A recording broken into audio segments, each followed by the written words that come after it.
Hey there, calc folks, back here with another lecture in our series of lectures covering application of integration, where we're going to continue looking at solids of revolution. We're going to kind of continue where we left, well, not really where we left off, but after our lecture on the disk and the washer method.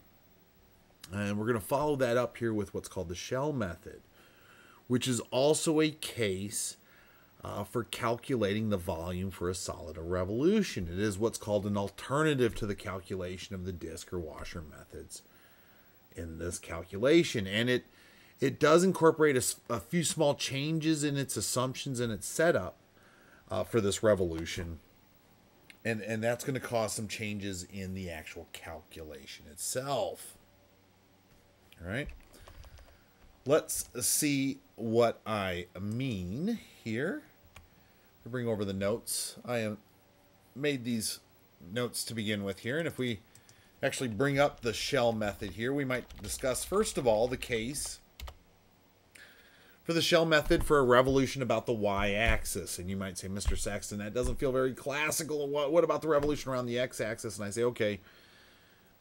In this case, the revolution around the y-axis is going to be the classical setup, right?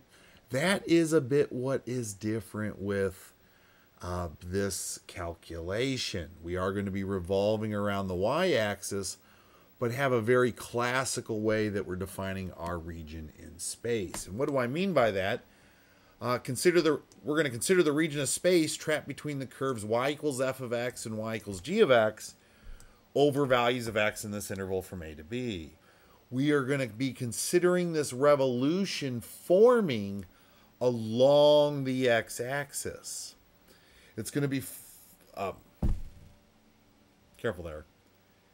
It's going to be defining itself relative to the x-axis being independent in its variable, whereas it's going to be forming along the y-axis as the solid when we do the revolution. The actual region of revolution defines itself in the context of x being independent, but the revolution itself occurs around the y-axis. That is the small little differences here, folks. We are looking at a y-axis revolution, but looking at a classical case where x is independent and our values of the curves, the value of the functions making up these curves depend upon our x values, and specifically x values in that interval from a to b. All right? And again, this is the case where f of x is greater than or equal to g of x. That's greater than or equal to 0. Right? Everything has to be above the x-axis with f of x falling higher than g of x. And we're going to consider revolving around the y-axis into this three-dimensional space. Right? The resulting solid will have a volume for that revolution, and that volume is given by this calculation. It is an integral from a to b.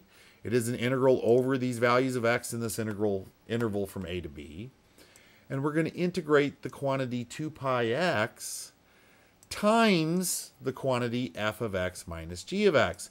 This entire quantity right here is our integrand, folks. It is made up of 2 pi x times f of x minus g of x. And that is the formula here for the shell method.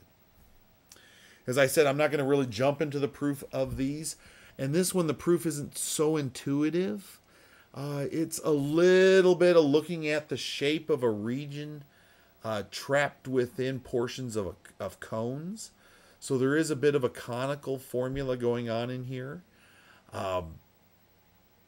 in its proof. What I would like to do is hold off that proof for collect them all into one video and try to give you that video at one time for at least some of these cases, especially this case here, which it feels rather unintuitive in its calculation, right? So let's look at proof then, folks, over this, and let's accept the calculation. And the setup of this calculation, it does involve 2 pi. That is going to be a constant multiple. X is going to be one of the factors in the integrand that remains, and it is going to be multiplied by this other factor built by taking function f of x a function defining this region that's being revolved minus g of x, this other function defining this region over which we're revolving. All right. Note, the illustration for this region of integration is as follows.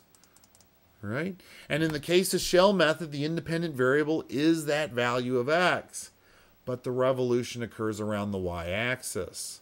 Right? This is contrary to the setup in the calculation for washer method, right? Where the revolution would form revolving this region about the x-axis, right, folks? Back here, this looks a lot like the setup for the washer method, but in the washer method, we would be revolving around the x-axis, this region, in its defined state. But in the shell method, if we define our region as we see here, and it's this defined state, but we revolved around the y-axis, we would approach that calculation using this y-axis shell method calculation. All right? The values of a and b are going to make up the left and rightmost bounds, right? It's going to be this interval of x over for values of x from a to b that this region forms. The upper and lower bounds on this region are going to be defined as the space between f of x and g of x. The upper bound on that space is going to be f of x. The lower bound is going to be g of x. And we're going to be looking at the difference between f of x and g of x. Or again, we're going to be looking at the length of each and every line that forms between f of x and g of x from x equal to a to x equal to b.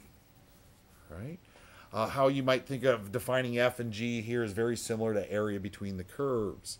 That area, that length between those two curves at every value of x is going to play a role in our proof. Right? When we get there. Right? So we do take note of all this. It's a revolution around the y-axis, folks.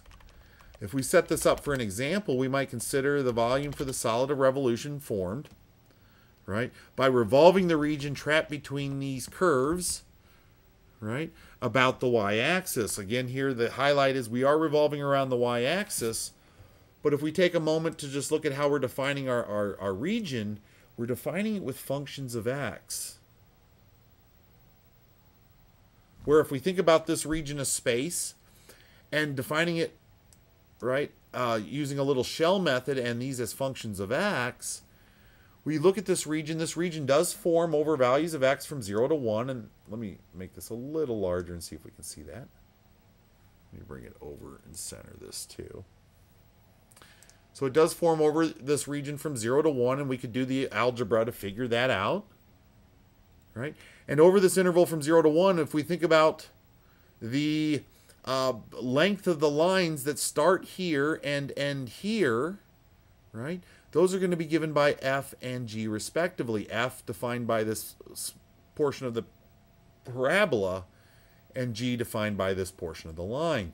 And that is going to be revolved around the y-axis, and that very much fits the setup we see in the above illustration given for the generic case. Right? So this line is defined by 2 plus 5 halves x. That must be our g of x. This parabola, the top of that region, is defined by 1 half x squared plus 4. And this line x equal to 0 is just a way of going about and defining the leftmost bound on this region. Whereas we don't really define a rightmost bound because it's where those two graphs intersect each other. And if you do the arithmetic, you will find that occurs at an x value of 1. Right? Or do the algebra. So if we set up this calculation using a little shell method for this revolution around the y-axis, right, we would see this corresponding calculation here. Right? We do have that 2 pi x. That kind of plays a role of a factor outside of the major chunk of our integrand, that f of x minus g of x. The 2 pi is going to be a constant multiple, and we're going to factor that out of the integration. We are integrating with respect to x over these bounds from 0 to 1. We can see that's the regional, that defines our x values over which this region forms. And here is going to be our f of x, the upper bound on that region, minus g of x, the way we define the lower bound on that region. Now those are two, that's a quadratic function minus a linear function, that if you subtract the linear from the quadratic, just leaves you really with another quadratic. All right? Where that x is going to inevitably have to distribute itself through. So if we look at an approach here, you can start to see the setup of my approach. I do factor out that 2 pi. I do simplify what's inside this bracket. It does produce this quadratic seen here, where I am going to, in the next step, distribute that x throughout those terms, and I produce this result seen here. That is what I'm going to integrate with my fundamental rules, sum and difference rule, right? A little power rule, all right? Constant multiple rule. Term by term, bump it up to 4, divide by 4, that's 1/8 x to the 4th. Bump it up to 3, divide by 3, this is negative 5/6 x cubed. Bump it up to 2, divide by 2, the 2's cancel, you're left with simply x squared. And you evaluate that from 0 to 1. So at 0, that certainly is polynomial, so it all zeroes away. At 1, it's 1/8 minus 5/6 plus 1. Lowest common denominator is a 24. Right? So this is, what, 3/24 minus 20/24 plus 24/24 will yield 7/24. So that's where I get that fraction from, times the 2 pi, the 2 and the 24 cancel, leaving you 7/12 of pi. Units cubed is the volume for what would be this solid of revolution. Right? If I took this region here and revolved it around the y-axis, with the shell method calculation, the volume for that solid of revolution, right, would be 7/12 of pi units squared in its volume. Right? Now, you're probably looking at this shape going, well, Mr. Sexton, couldn't I just use a little washer method, right? Couldn't I use a little disk method for this calculation? And one thing I would say there is, yes, you could, but first of all, realize that we are revolving around the y-axis, so if we were to do a disk or washer method for this calculation, we would have to make sure all of our descriptions of the boundaries on this region would be in the context of y being independent and x being dependent upon y. So we would certainly have to rework these descriptions of that space, or the boundaries on the region seen here. All right, solving for x, right, and having those functions of y expressing that space. And then even on top of that, if we're going to do our integration here around the y-axis using disk or washer method, or, well, if we're going to revolve around the y-axis and use disk or washer method, our integration is going to happen with respect to the y-axis. And look at how this region forms over that y-axis. It begins forming here at the y value of 2, and it forms all the way up to, now you're going to be looking at this going, well, doesn't it go all the way up to 4? And I go, no, it goes a little above 4. Look at how this parabola behaves. At the value of 4, the region actually goes above that and actually integrates all the way up to somewhere up here. And actually, if x is 1, we can see that would be at 4.5 in value. So it's actually going to integrate all the way up to 4.5 when x is 1, right? Plug in 1 here. That's 2.5 plus 2 is 4.5, right? So it'd be as high as 4.5.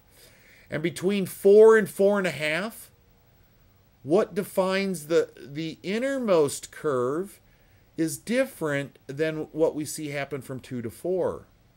We would actually have to approach this integration in a piecewise manner.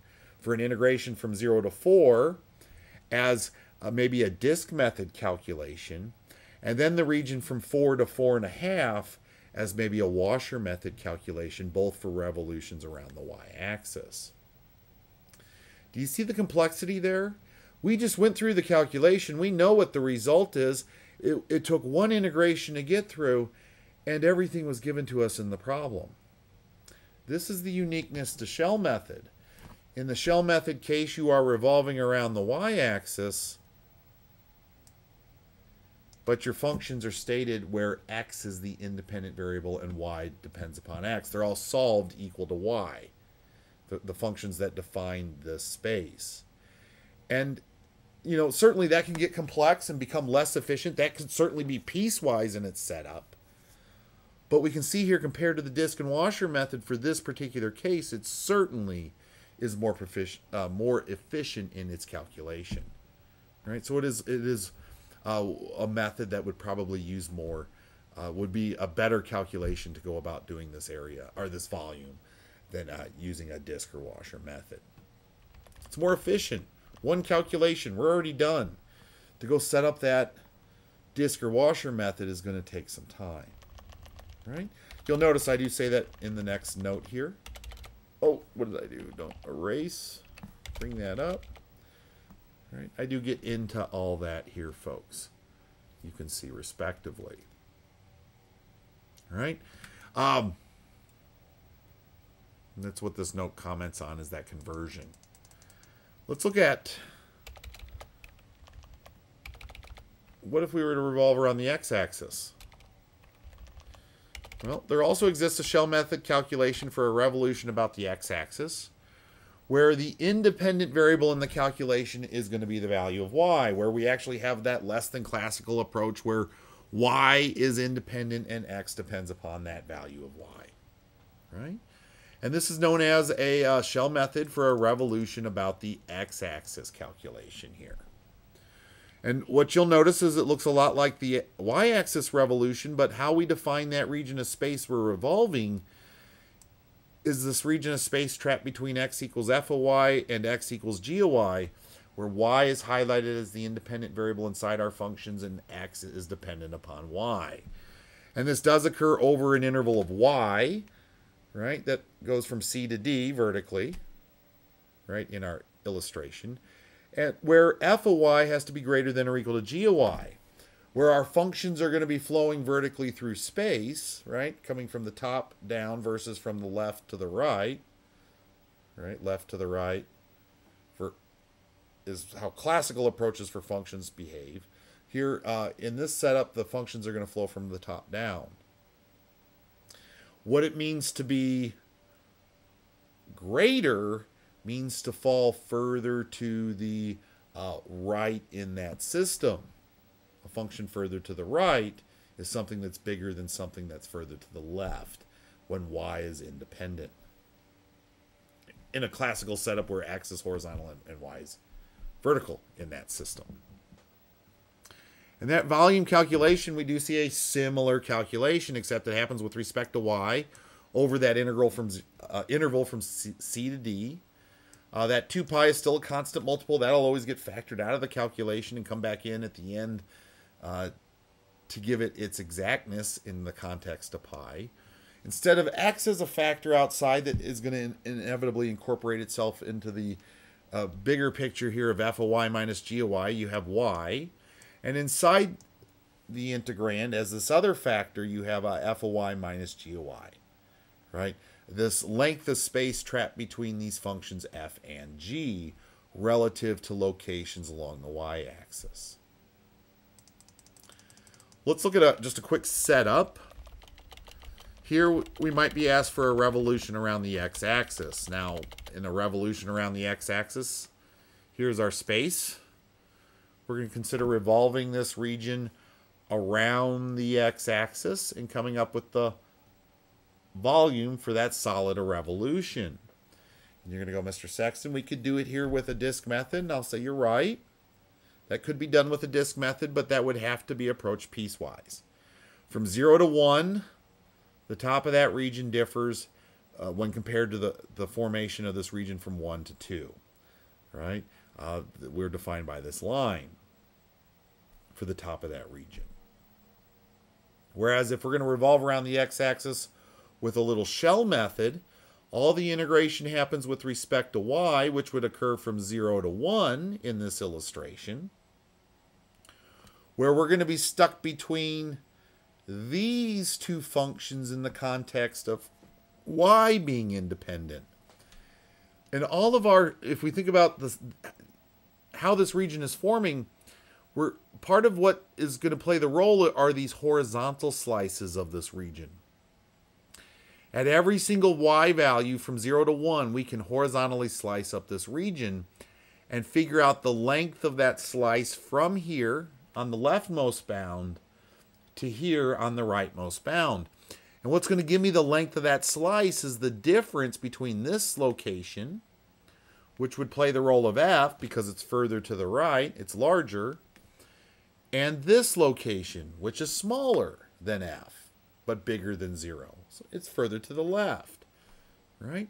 So this portion of the curve will, region, or this line will describe our function f of y in our setup. We just have to make sure we define that line in the context of y being independent. Solve it for x. Subtract y. X equals 2 minus y. That's going to be our f of y, right? And then this is going to define our g of y in this setup. Well, we need a function of y, and what we have here is y equals the square root of x, which is not a function of y. How we get a function of y is we solve for x. Isolate the x. How do we get x by itself? We square both sides. Cancels the square root. You're left with x equals y squared. So x equals y squared will play the role of g of y. And if we plug those into our formula down below here, here's f of y, 2 minus y. Here's g of y, y squared. Our functions of y, where we have solved for x in each of those equations, times 2 pi y, also in the integrand, where certainly that 2 pi is going to play a constant multiple and factor itself out. The y is going to distribute itself throughout these terms of f of y minus g of y. And we are going to integrate with respect to y across these bounds from 0 to 1. This region forms for values of y from 0 to 1. Where you can see this is probably a bit more of an efficient calculation than doing a piecewise disk method. That would require 2 integrations. Here we have 1. Some might argue that this is more efficient. All right? If we find our antiderivative here, it is y squared minus 1/3 y cubed minus 1/4 x to the 4th, where at 0 that does 0, but at 1 that is 1 minus 1/3 minus 1/4 in value. All right? So it is 2 pi times 1 minus 1/3 minus 1/4 in value, which if you simplify that out, that is 5 pi over 6 in value, right?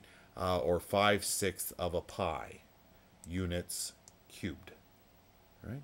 That would be the volume for this solid or revolution formed if I take this region seen here and I revolve it around the x-axis, right? We could use a piecewise disk method to do that, right? You might see a piecewise disk method with all that, and who knows, that might be just as efficient with these functions given here. You are going to have to go ahead and convert this one over just as we had done in the other one, solving for y if you did a piecewise disk. Right? But here we also got through this in one calculation using a little shell method for a revolution around the x-axis. So folks, with regards to what do you use when, it really does come down to efficiency. When you approach a revolution problem, you're going to want to keep in the mindset of what, look at it with all the context in mind. Is it going to be something that I want to approach as a disk or washer method around the x-axis?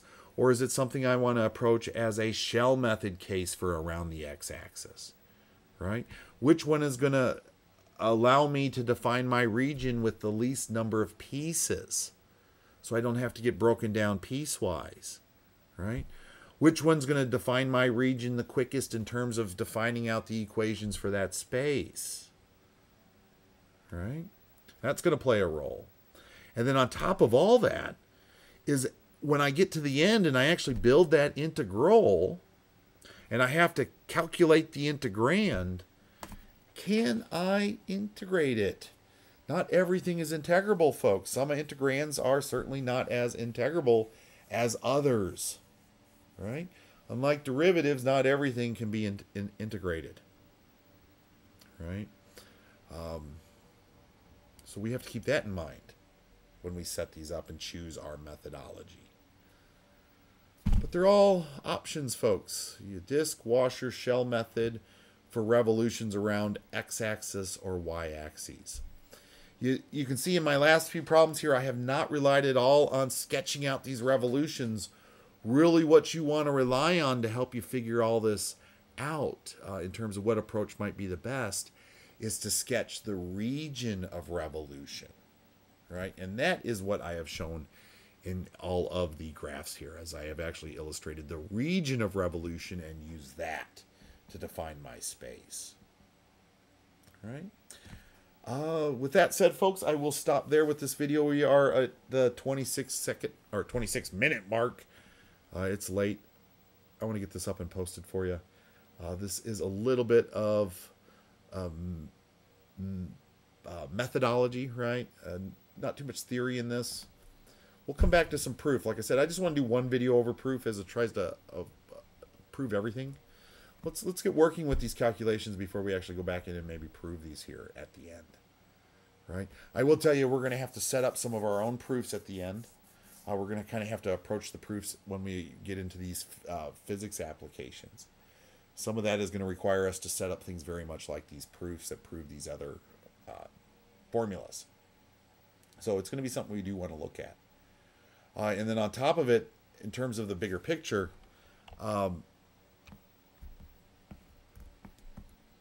not everything out there in the world has been proved yet.